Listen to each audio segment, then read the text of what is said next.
이번 영상은 회전근개 파열에 있어서 보존적 요법과 수술적 요법 어느 경우에 치료를 하게 되는지, 그리고 수술적 치료는 과연 어떤 방법으로 어떤 경과를 겪는지 알아보고자 합니다.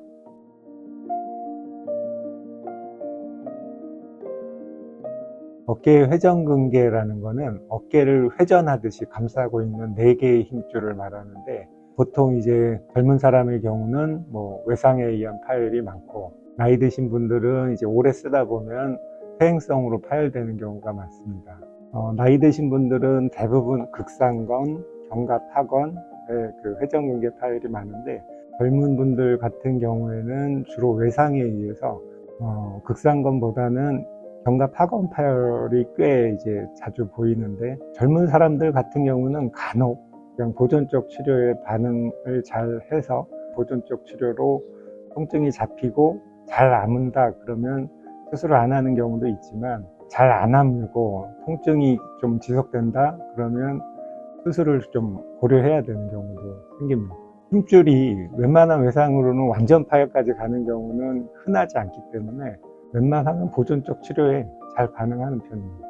나이 드신 분들의 완전 파열의 경우는 그냥 방치할 경우, 힘줄이 많이 퇴축하는 경우도 있고, 혹은 관절염이 심하게 진행되는 경우도 있기 때문에 완전 파열 경우 가능한 좀 빨리 수술적 치료로 가는 것이 맞기는 한데요. 간혹 너무 고령인 경우에는 수술을 해도 재파열의 가능성이 높다라고 판단되는 경우에는 인공관절 쪽으로도 바로 가는 경우도 있습니다. 완전 파열된 경우는 이게 방치를 하게 되면 힘줄이 퇴축하게 되거든요. 이렇게 파열된 범위에서 이제 점점 멀어지게 되고, 그런 경우 수술이 늦어지면 많이 이제 당겨와서 억지로 이제 꼬매야 되는데, 그러면 장력이 굉장히 많이 가해져서 재파열될 가능성이 점점 높아지거든요. 그래서 요즘에는 가급적이면은 주변에 유착된 부분을 잘 박리해서 장력을 안 받는 상태에서 꼬매주는 게 좋고,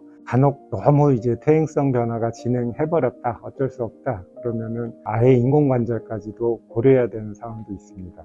이전에는 이제 대부분이 절개를 하고 봉합을 하는 경우가 대부분이었다면, 최근에는 웬만한 수술은 관절경으로 거의 다 이제 가능하거든요. 단순 봉합 방법부터 이열로 봉합하는 방법, 혹은 튼튼하게 교량형 봉합을 한다든지 수술 방법도 많이 발전을 했습니다.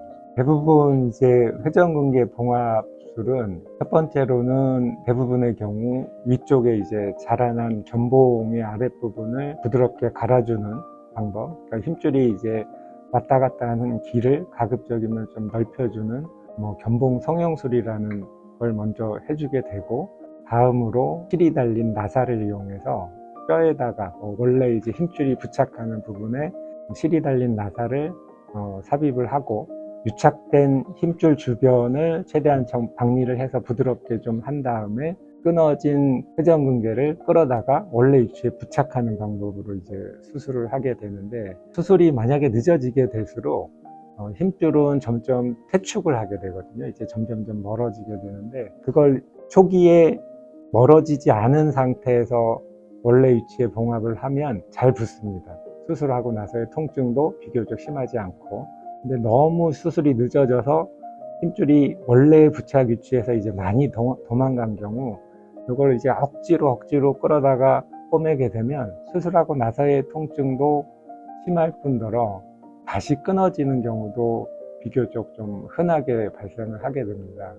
그래서 이제 보통의 경우 회전근개 파열 수술하고 굉장히 많은 비율로 재파열이 보인다 하지만, 초기에 빨리 선별을 해서 봉합을 하는 경우에는 경과가 굉장히 좋은 경우고요. 되게 이제 좀 수술 시기가 늦어져서 퇴축이 한참 진행한 상태에서 억지로 끌어다 꼬매는 경우, 장력이 많이 가면 수술 후에 통증도 심할 뿐더러 재파열 될 가능성도 이제 굉장히 커지기 때문에, 보통 이제 다시 끊어지는 경우가 흔하다라고 이제 보통 말하는 경우는, 이렇게 너무 수술이 늦어진 경우 꽤 자주 발생할 수는 있고요. 최근에는 이제 재파열률을 줄이기 위해서 뭐 여러 가지 이제 봉합을 한 후에 그 위쪽에 인공적인 막이나 이런 걸로 이제 덧대는 방법도 있고, 도저히 안 딸려온다 뭐 그러면 인공적인 막으로만 그 위쪽을 덮어주는 방법도 있습니다.